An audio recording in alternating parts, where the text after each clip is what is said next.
दोस्तों, पार्ट 3 में आपका वेलकम है और economic and public affairs current affairs series में 25 अगस्त की 2 पार्ट हम कर चुके हैं। चलिए हम आगे देखते हैं। इसमें जो 16वें नंबर की न्यूज़ है, 1 से लेकर 15 न्यूज़ तक हम पार्ट 1 और पार्ट 2 में कर चुके हैं शॉर्ट लेक्चर्स में।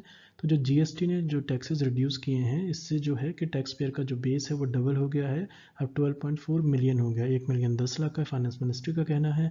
और इन्होंने कहा है कि जो जीएसटी जो रिड्यूस किया है, at which the people have to pay tax, इससे क्या होगा कि इनसे कंप्लायंस बढ़ेगी। तो उन्होंने डबल किया है टैक्स पेयर को, ये काफ़ी बड़ी सफलता बताई जा रही है।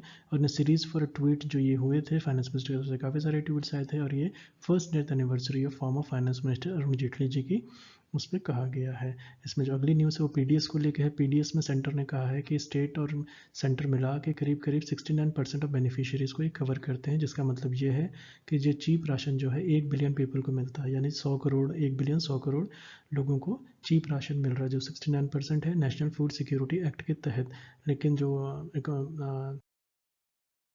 एक्टिविस्ट हैं उन्होंने इस फिगर को बताया कि इससे काफ़ी कम है। तो जो यूपीए का इंटरेस्टिंगली उसमें 84 करोड़ की बात की गई थी, जो वो यूपीए के टाइम पे आया था मनमोहन सिंह गवर्नमेंट के अंडर में। तो जो ये जो था इसमें जो इशू है ये कि starvation of a girl child in Uttar Pradesh, उसके बाद ये सिग्निफिकेंस हुआ। एक लड़की भात भात कहते हैं, उनकी डेथ हो गई थी। तो उनका क्योंकि आधार कार्ड से लिंक नहीं हुआ था, तो इसमें काफ़ी सारी दुश्वारियाँ हैं, काफ़ी सारी मुश्किलें हैं। लेकिन जो इन्फॉर्मेशन पार्लियामेंट्री स्टैंडिंग कमेटी को दी गई है लेबर को लेके, इन्होंने कहा था हर एक माइग्रेंट वर्कर को जिसके पास ना राशन कार्ड नहीं है उसको खाना जो है वो नहीं मिल पाया कोविड-19 पैंडेमिक के दौरान। तो ये पार्लियामेंट्री स्टैंडिंग कमेटी को ये कहा गया है ऑन लेबर। ये इंपॉर्टेंट है कि किसको कहा गया, parliamentary standing committee on labour को। 18 जो न्यूज़ है इसमें है कि एसबीआई जो चेयरमैन है, इन्होंने कहा है कि गवर्नेंस मैटर करती है, ओनरशिप नहीं मैटर करता।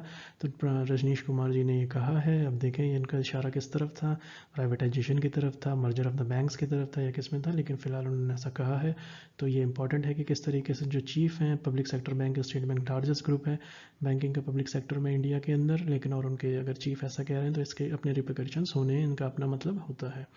इसमें जो अगली न्यूज़ इम्पॉर्टेंट है वो ये है कि जो चेंज की जाएंगी सर में, ये नॉर्थ ईस्ट की तरफ से एक प्रपोजल आया, उनमें कुछ सुझाव दिए गए थे।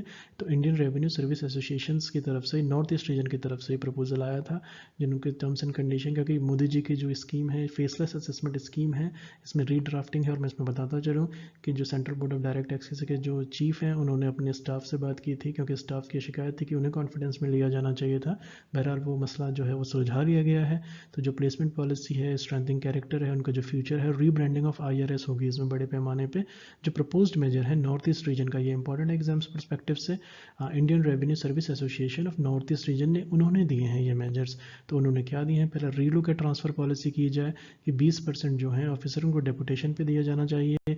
Call for an examination to various ministries in line with IPS officers, ये उनका सुझाव था। तो आईआरएसए ने ये भी कहा है कि उनको इमीडिएटली ऑल कंसर्न्स उनको एड्रेस किया जाना चाहिए। तो इसको देखते हैं आगे क्या तब्दीलियां होती हैं। और इसमें जो अगले नंबर की न्यूज़ है 20वें नंबर की, उसमें कि जो स्टेट का जो शेयर है वो ₹6 ट्रिलियन हो गया है फिजिकल रूल के अंदर, एसबीआई कहते हैं। तो एसबीआई जो है स्टेट जो है वो 3 बिलियन का रेवेन्यू रखते हैं, और पीएनबी ने अपने बैंक्स को रिस्ट्रक्चरिंग करने की बात की है, जिसके तहत वो 5% तक वो ले आएंगे। चलिए सारे दिन की काफ़ी सारी इंपॉर्टेंट न्यूज़ हमने कवर की। Thank you so much for listening. नमस्कार दोस्तों।